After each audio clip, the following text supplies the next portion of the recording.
Peuple congolais, bonjour. Je voudrais, au travers de cette vidéo, exprimer une préoccupation.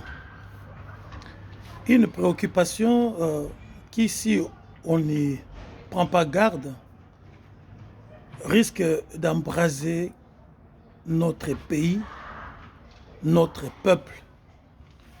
Un peuple fort, un peuple puissant, un peuple de Dieu, un peuple qui autrefois était épris d'amour, d'hospitalité, de compassion et d'unité.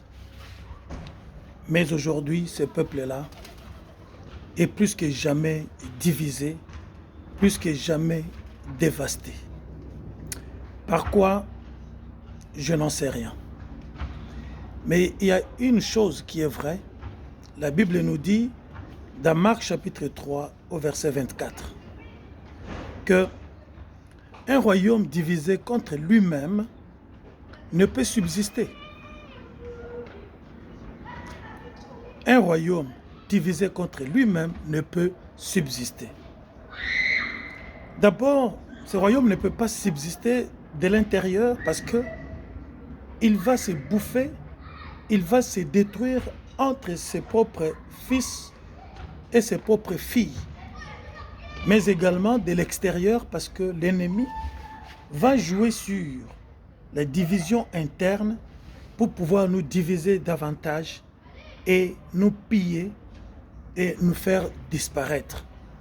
Et surtout que dans le contexte donc, de notre pays, nous sommes enviés, nous sommes convoités, de notre richesse est convoitée donc, à travers le monde. C'est le moment de faire très attention et de chercher à l'unité nationale, à l'unité du peuple. Autrefois, nous étions un peuple fort, un peuple uni, un peuple qui rayonnait, un peuple qui pouvait faire rêver d'autres peuples. Mais aujourd'hui, où en sommes-nous, peuple congolais? N'avez-vous pas remarqué qu'il y a une division profonde qui est en train d'écumer notre peuple? Division au niveau même de l'Église. Ici, je parle en tant qu'homme de l'Église, pasteur. Même dans nos églises, la politique s'est mêlée pour nous diviser davantage. Et vous verrez que dans les églises où les pasteurs est de telle ethnie, puisqu'il soutient un homme politique donc de son ethnie, et les fidèles des autres ethnies commencent à quitter ces églises.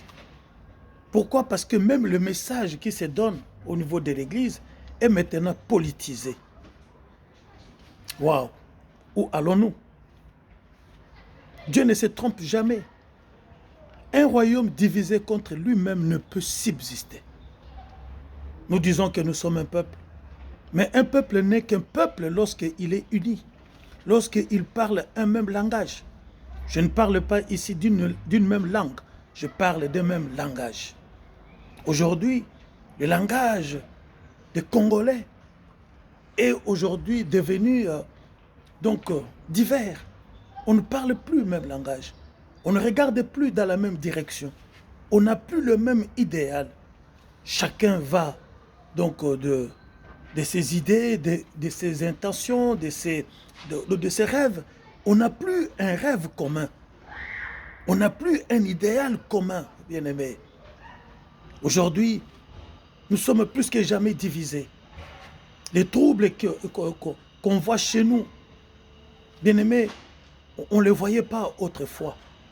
Les Balouba pouvaient vivre en Équateur. Moi, j'ai un oncle qui a grandi en Équateur, qui a laissé des enfants, qui avaient des plantations de café là-bas, moi qui suis Moulouba.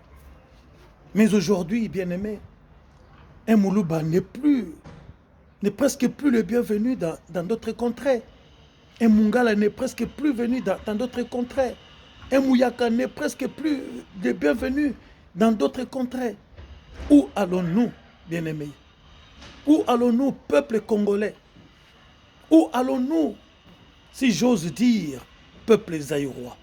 Parce que c'est de cette époque-là où nous étions un peuple uni, un peuple fort, un peuple qui avait de l'espérance. Aujourd'hui, il n'y a plus d'espérance. Où allons-nous, peuple congolais? Alors réveillons-nous. Alors réveillons-nous, peuple congolais, si nous ne voulons pas, bien-aimés de Dieu, que nous soyons piétinés, foulés aux pieds comme du sel qui a perdu de sa saveur. Alors, peuple congolais, ressaisissons-nous. Ressaisissons-nous, nous sommes un seul peuple. Un Moulouba n'est pas différent de Mouyaka. Un Mouyaka n'est pas différent de Mungala. Un Mungala n'est pas différent. Donc, je ne sais pas. Alléluia. Peuple congolais. Majorité, opposition, président ou c'est de l'opposition. Bien aimé, nous sommes un seul peuple. Moi, je vis en France. Il y a beaucoup de partis politiques en France. Mais lorsqu'il s'agit d'un idéal commun, bien aimé, ils se mettent tous ensemble.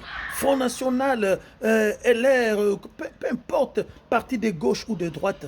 Lorsqu'il s'agit, bien aimé, de défendre la France, ils parlent tous un même langage. Où allons-nous, peuple congolais? Lèvons-nous. Voilà un peu ce petit message que je voulais lancer à mon peuple que j'aime et le pays que j'aime. Parce qu'il y en a qui disent qu'ils aiment le Congo. Oui, ils aiment le Congo, mais ils n'aiment pas les Congolais. Mais moi, j'aime et le Congo et les Congolais. Alors, j'en appelle à tous les Congolais d'aimer non seulement les Congos, mais d'aimer aussi les Congolais. Alors là, comme on le dit très bien dans notre hymne national, nous bâtirons un peuple, nous bâtirons une nation glorieuse. Nous serons un peuple fort, un peuple uni, un peuple qui aura de l'espérance, un peuple qui aura du temps de s'asseoir et de penser à l'avenir et de construire un avenir meilleur et léguer à nos générations futures un pays glorieux, un pays où il fait beau vivre, un pays qui attire le monde, non pour sa richesse, non pour piller, mais pour venir y vivre et voir la gloire de Dieu. Soyons unis.